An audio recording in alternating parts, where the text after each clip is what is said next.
And of course, one of the most significant bills in the history of this country, the Treaty Principles Bill. Act Leader David Seymour joins me now. Good morning.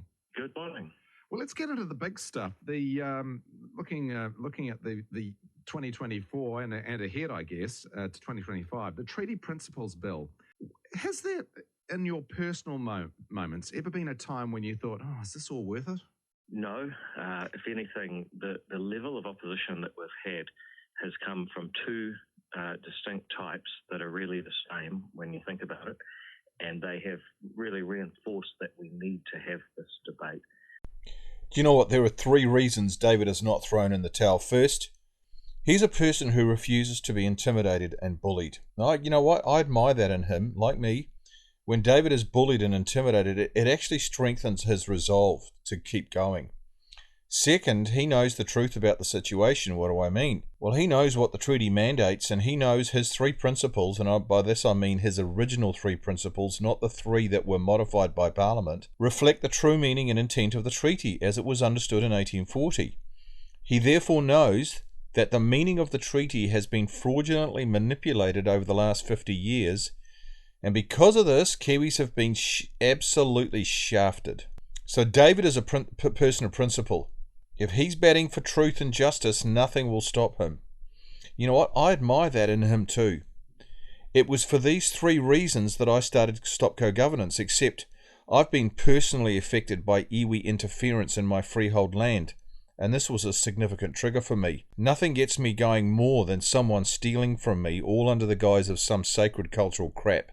If we don't stand up to them, they will do the same to you one day. Nothing is more certain. It's coming. All of us should have the same fight in us to stop corruption. I know you have this, otherwise you would not have joined our video channel. Is that not true? The first type is just the absolutely hysterical and really a tiny minority within Māoridom who get up and do hakas in the middle of Parliament and abusive and say you're a liar and say you're racist. And you say, look, you know, we can't allow that to be the face or the voice of Māoridom, because there's a lot of good in the Maori world and they don't represent it. So that's the first type. Yeah. The other type are people, and they're all the same. They write emails to me saying, as a Pākehā, and I just write back and say, why did you find it necessary to tell me your race before you share your ideas?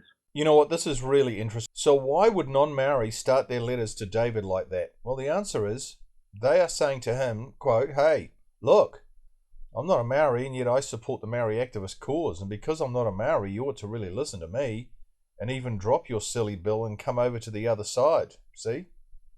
It's a non-Maori speaking, David. So what are we to make of this? Well, for a few gullible and foolish non-Maori, the Maori activist cause has morphed into a religion. It's become a religious experience for many people. For some, they've become so committed that it's become like their glory avail. Truly, there's mayors, city councillors, school teachers. They've gone crazy. They need a reason for living, a purpose to give their life meaning. And in the Maori activist cause, they found their answer. You know that? And what's tragic about this is that Maori activists have targeted our children to join in their religion. A little prayer here, a little song there, learn a few Maori words here, a few Maori dances there. It all looks and sounds so innocent. But you know what? It's absolutely not. What is it? It's grooming to join the Maori religion. And it's happening in our schools and kindergartens right through to the end of university. And you know what? A lot of parents seem completely oblivious. I've heard Heather Duplessis Allen, she says, oh, I don't mind a little bit of that for my children. My goodness. And what's National doing about it? They are not just not stopping it, they're actually fueling it. LUXON thinks it's cool. I've done a whole video series on Chris LUXON, the activist, and you can watch that series. I'll put a link in the description of this video so you can access those videos. So watch out for that, and please watch them because it's pretty eye-opening. And what we seem to be facing is a group of people, whether they're Maori, whether they're Pākehā, whatever, who fundamentally believe that their identity, their adherence or their fealty to a group is more important than the inherent dignity that they have as an individual human being. And really, what this debate has turned into is not Maori versus Pākehā. It's not really even, it's not about race. It's not really even about the treaty. It's really about, are we a society that gives respect and dignity to each thinking and valuing human being? Or are we some sort of backward-looking tribal place where you've got to tell people your race before your ideas get heard? Okay, so David actually focuses on this issue of tribalism in New Zealand. So now what I'm about to show you next is one of the most bizarre videos I think I've ever seen, truly. The video features a Maori lady making an oral submission to a select committee in Wellington. It's a graphic example of the emergence of tribalism and the direction New Zealand is heading. It's frightening. It's a stark reminder of what happens when successive governments appease activists. Watch. Crown Principal Chief Rangatira Karura Tike Moana. Yes. Yeah, kia ora. So 5 minutes, and feel free to highlight anything you wish to highlight. Yeah. Do I sit down? You may sit if you wish. And It was this one here. Okay, my time hasn't started yet, so the clock hasn't started rolling before I start. Tēnā koutou. Okay, straight away she starts breaking parliamentary rules. She's telling the MPs when to start the clock on her 5 minutes. This is another one of the strategies Maori activists use to get control of situations. She doesn't ask permission to have extra time for an intro, and this has no respect for those in authority. She thinks she is simply entitled to this extra time because she's a Maori. Or in her words, I'm a native inhabitant. There you go. Just like that. Ko tai mai nei I raro I te korowai o ngā kōrero ka kōrero hea I tēnei rangi nōreira tēnei te mei ki ngā uri. Well, what's the first thing we notice here? Well, the first thing I noticed was this, which was on her hat and on her arm is the Maori sovereignty flag, which is called the Maori Tino Rangatiratanga flag, which is self-determination, the desire to set up an alternative government, a government for Maori, by Maori, and so on. Interesting. You know, 200 years ago that would have been treason, but not today.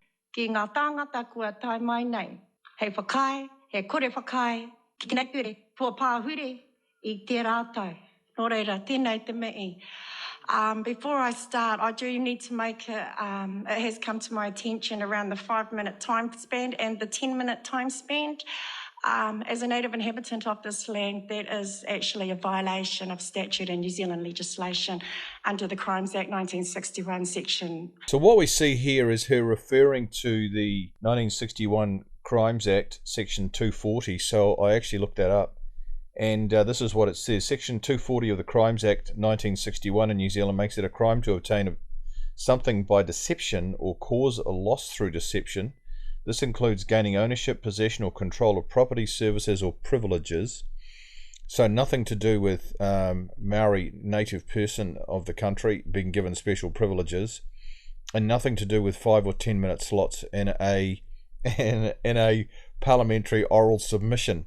So she's really off the planet on that one, and which tells me that you can guarantee that everything else she's saying is made up. It's parallel universe, it's fantasy world.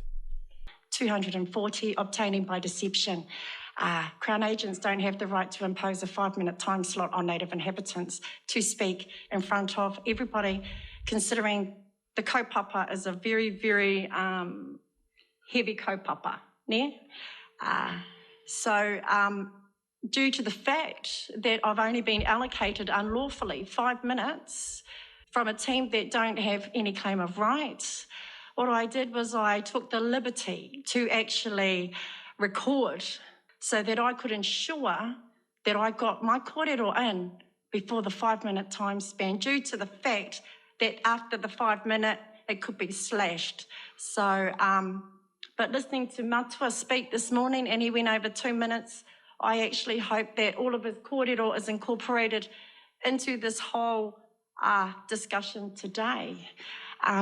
So what I'm going to do is, instead of speaking at 150 miles an hour, because that talking is actually faster than what my mother drives a car.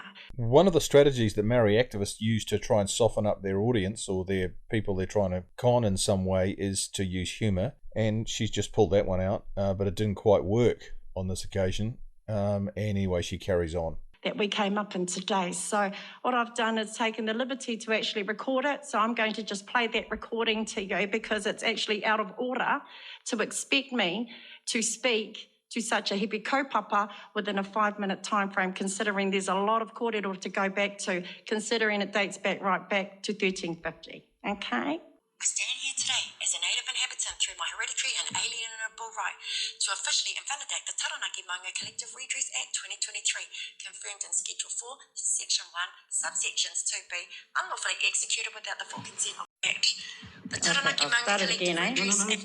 I stand here today as a native inhabitant through my hereditary and alienable right to officially invalidate the Taranaki Maunga Collective Redress Act 2023, confirmed in Schedule 4, Section 1, subsections 2B, unlawfully executed without the full consent of mana apu or disclosure of true intent and purpose of the Act. The Taranaki Maunga Collective Redress Act 2023 was passed on 1st September 2023. Today's opportunity from Crown agents and Brown Crown agents is merely a covert strategy to fraudulently give the impression that the Taranaki Maunga Collective Redress Act 2023 is a bill, when it was endorsed by Parliament agents of the Crown and internally declared as the Taranaki Maunga Collective Redress Act 2023 on 1st September 2023.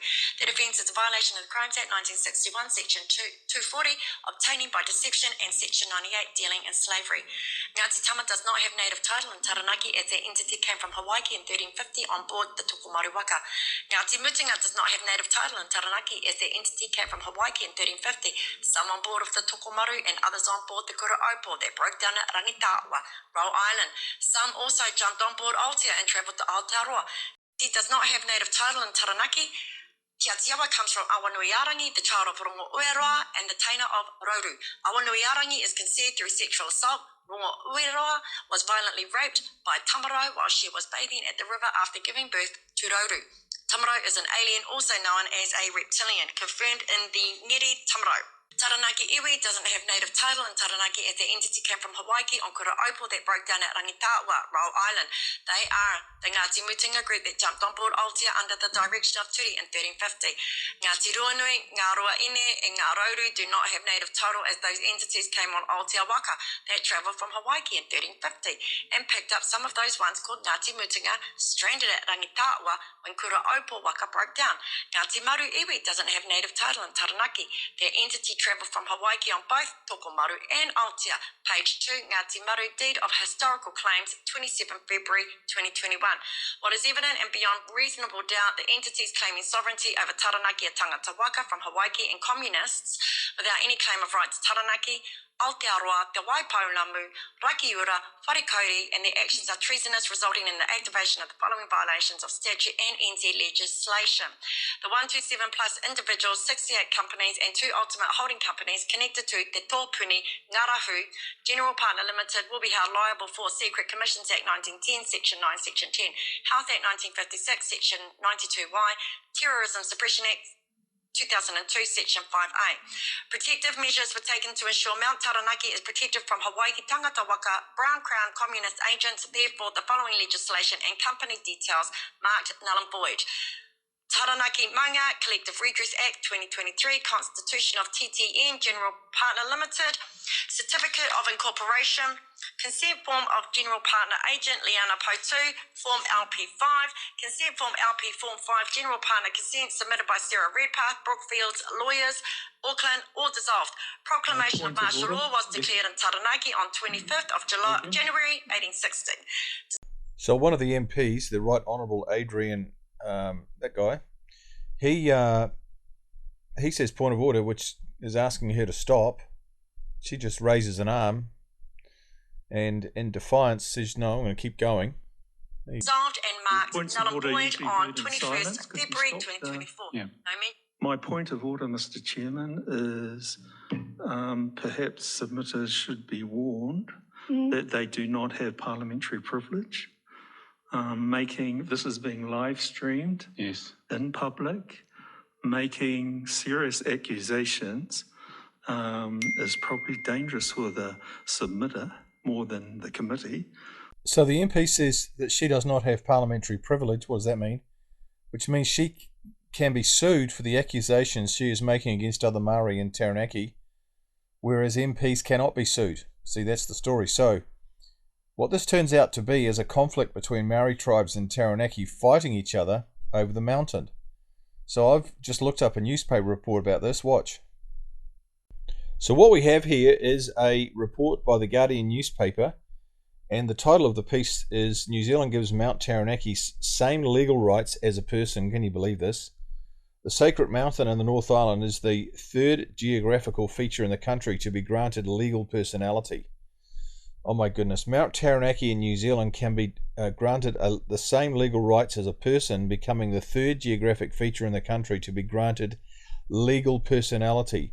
8 local Maori tribes and the government will share guardianship over the sacred mountain on the west coast of the North Island in a long-awaited acknowledgement of the indigenous people's relationship with the mountain. Well, they're not indigenous, who view it as their ancestor or whānau, a family member. The new status of the mountain means if someone abuses or harms it, it is the same legally as harming the tribe. Now, really, this is up there with tanifas in the swamp, changing the direction of motorways because of tanifas. How long are we going to live with this sort of stuff, honestly? And this is what this lady in the Select Committee oral submission is talking about. So that's the background. But that's my point of order. The content of the submission has gone beyond what I believe our committee would have accepted in writing. And thank you. Yeah, I make that point. Yeah, no, and I'm sorry for interrupting, but after you've heard 3 or 4 accusations in a submission, I think it's time to say something. All right, well, we have come to the most important part of the video, and there it is right there. Look at that. What do you see right there? You got it. I was horrified to see not the New Zealand flag in the background, but the Maori sovereignty flag hanging there. Oh my goodness. How did this happen? Answer: it's happened slowly over time. For 200 years, successive governments have been appeasing Maori activists. Jerry Brownlee has been particularly weak. First he allowed no ties to be worn in the debating chamber, then he saw shorts and jandals, and then Waititi brandished a weapon, a patu, in Parliament, and that was okay. Now Jerry has given in to Maori being able to ask questions in Maori and answer questions in Maori in the chamber, then hakas in the chamber. Now Maori sovereignty flags in select committee meetings. Where's this going to end? In my book, The Psychology of Takeover, 19 Strategies Maori Activists Are Using to Take Over the Country, I write about one of the most well-used strategies of Maori activists. It's called The Camel in the Tent. You know what? You've got to get this book and read it. It'll explain how a Maori sovereignty flag came to be flying inside the select committee meeting. Get the book, guys, and get up to speed with what the heck is happening in our country. Yeah, no, thank you, Right Honourable Adrian Virurafe. Just looking at your time, you are over your time because I did take your time from the moment you speak rather than from the playing of the recording. So clearly you're opposed. 3 minutes 46 is the time that I've got so far, and you and I spoke and I told you that due to the fact that I was only given 5 minutes, I'm actually at 3 minutes and 46 seconds. So I've got the time here and I've got it recorded, and there will be a copy sent to your office after I've finished. So I do expect to have that respect, because what you're declaring is actually out of order and out of jurisdiction, and you've actually violated your own statute and legislation speaking to that point, under the Crimes Act 1961, 240. You can yell all you like. I'm not yelling. You are. No, you are. You took 3.5 minutes just talking about how much time you had. Then you started playing the... Well, then you shouldn't have imposed rules that were outside of your jurisdiction as a Crown agent and an agent of the Crown. So, with all due respect, allow me to finish the other 1 minute and few Mr. minutes. Chair, you are the sole judge of time, not the submitter. I will rule that we're happy to accept your recording if you wish to send that recording in. Yes. We do note your submission does not say anything other than I wish to speak at the hearing. Speak at the hearing, and that I would provide all evidence. I actually do have a copy in here, and I did ensure that I met the criteria And of course, I got confirmation. And then I received an email to say that I'd have a tentative time of 5 minutes. Yes. And then there was a 6-day time frame. And then in the afternoon on Friday, I received an email to say that I'll only be allocated 5 minutes, the same as every other speaker. So today I found out that organisations were given 10 minutes and only 5 minutes to individuals. Now, as a native inhabitant of this land, I have claim of right. Yeah? I respect that. The rules of Parliament and the rules of this committee apply. Well, I actually requested a copy of the rules of the Parliament that only allow me to have 5 minutes because under the Crimes Act 1961, Section 240, that is obtaining by deception. It's fraud. You have made your point very clear. Thank you. If you've got anything else to say, I would suggest you write it and send it to the clerk of the committee. We're happy to look at your recording, but I now would like to No, but due to the sensitivity and the truth, the Labor representative here today is feeling a little bit mummy. And of course, we're talking about truth. We're speaking about a mountain that you're turning into a legal person, which in fact you actually endorsed it last year on the 1st of September 2023. So what we see now is someone bullying and intimidating, twisting the rules, bending the rules, justifying bending the rules, not taking no for an answer, trying to ride roughshod over the two MPs, talking over the top of them, determined to have her own way. In a roundabout way, this is how activists have got away with billions of dollars in cash and assets over the last 50 years and milked the system. So what should have happened? The moment her 5 minutes was up, they should have called the next submitter in, and this lady ought to have been given the option of leaving peacefully or being ejected by security. That's what they should do. Come on. Run it properly. And now you've cut off my time. You're a Crown agent. You have no claim of right as a Crown agent. And as a native inhabitant of this land, you forfeit all rights.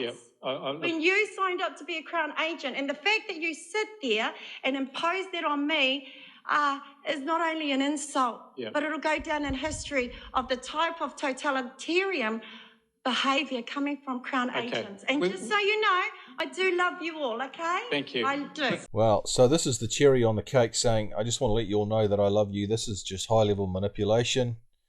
And that's what it is. Just trying to manipulate people and cajole everybody and control the situation, and that's what it's about. With respect to those who are waiting to be heard... No, I started mine. I was meant to be on at 11:05. You didn't actually get me on here until 10 past. I have recorded you at 6:20 and I've stopped it. Yeah, but I told you that I had to actually explain the fact that due to only having 5 minutes, I pre-recorded, and so I pushed play, and we're actually only at 3 minutes and 46 seconds. So that's on the record. Okay.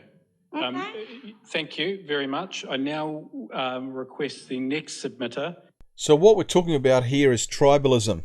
It's going right back to Jordan Peterson, what he said about it, what David Seymour about it, and now we've just seen a graphic example of it inside a parliamentary submission meeting. So who's to blame for this shambles? Come on. Who is to blame for the rise of tribalism, racial division, racism and apartheid in this country? Who won't allow a referendum on the treaty? Who is the one who refused to support David Seymour's bill even though polling shows 64% of decided National Party voters support passing the bill? Who is the guy who holds a deep personal desires to further co-governance and Maorification, but who won't tell the public about those desires openly and transparently? Who is the man who privately supports the activist cause? Who is this man who is taking us all towards the edge of a cliff at speed? Tim, the guy. My view is that the National Party is imploding. I'm getting emails more and more regularly from faithful National Party members who are resigning from the National Party after decades of loyalty. Here is one such letter, watch. Here's the letter. Now, obviously, I have kept confidential the person who wrote it, and I've just put XXX in the right places so you can't identify the person. He says, "Good afternoon, Mr. LUXON. It is with some regret that I advise you that I will be withdrawing my support for the National Party at the next election and voting for ACT. Your offhand comment to the TV cameras that you would kill or spike the Treaty Principles Bill before a single submission is read was the final straw. This bill is very worthy of discussion, and in putting it to a referendum, it's called democracy. I put it to you that you are about to lose a significant piece of your centre support. Some will doubtless head back to the left, but for the sake of the coalition, I do hope that the bulk of that disillusioned bloc move to the right and support ACT. Either way, it's not good news for National. I urge you to re-look at your position. Your stance is causing a widening division within the party and its supporters. I have steadfastly voted National in the XXX electorate since 1976. Regards. There you go. Now that's a typical letter that I get from National Party supporters telling me what they're up to. And I believe that's playing out all over the country. And I just received a letter from the Taxpayers Union saying that National in the latest polls are absolutely tanking. Oh man. And you know what? The guy to blame is LUXON. He's got to go. I'm sorry. Okay guys, that's enough for today's video. Thank you so much for watching. Now we need your help with something. This is important. We have produced some great flyers and brochures which we want to get into the hands of all New Zealanders. So we need to go around the mainstream media. They're not going to help. In fact, they're making things a lot worse. So we have to go around them. And we need your help to make this happen. We can't do this without you. So what are we talking about? First, there is our business cards. They're only 3 cents each plus courier to get them to you. Then there is our latest booklet called The Psychology of Takeover, 19 strategies Maori activists are using to take over the country. It's 80 pages and packs a huge punch. So they're cheap, they're $3, and they're absolutely fantastic if you want to get a handle on what's actually happening in New Zealand. Then we have a few thousand of our original Stop Co-Governance booklets left over from my tour in 2023. Remember these? You'll remember we printed 550,000 of these. Well, these are now free because we realized that only about a third of New Zealand houses got this booklet last when I did my tour, and so we want to get to the other 2/3. So if you do a few streets around where you live, that would be absolutely phenomenal, and they are free now. Then we have our MACA, that's Marine and Coastal Act brochure 2, which alert people to the loss of our beaches. You know, we're in danger of losing all the beaches around New Zealand. The text is written by Graham Adams, who's a great author. These are now free. And then we have our beautiful bumper sticker, which we've just made. And why are we doing this? Well, New Zealand's identity is under threat. We know that. First activists have and are still trying to change the name of New Zealand to Aotearoa. We don't want that. We must oppose this. This is rubbish. Where's the referendum saying that we want to change the name of the country? There was none. It was just forced on us. Second, Maori sovereignty flags are appearing more and more all over the place, and they're just treason. So we've got to get these bumper stickers out. So we've printed some awesome bumper stickers. They're $3 each, and they measure 21.5 by 6.5, so you can see how big that would be on your car. To get any of these free products, all you need to do is pay for the courier to get them to you. For the products that cost something, like the bumper stickers or the little psychology booklet, it's the cost plus the courier to get them to you. So to order any of these products, just use this email address, cards@stopcogovernance.kiwi, and we'd love to hear from you. Finally, if you want to access all the videos we've ever made, including all our most viewed and most popular videos, and have them all in one place, which is what people are asking for, then just type in this address into your browser. There it is there, https www.youtube.com/@stopcogovernance, and you'll find it goes straight to our channel.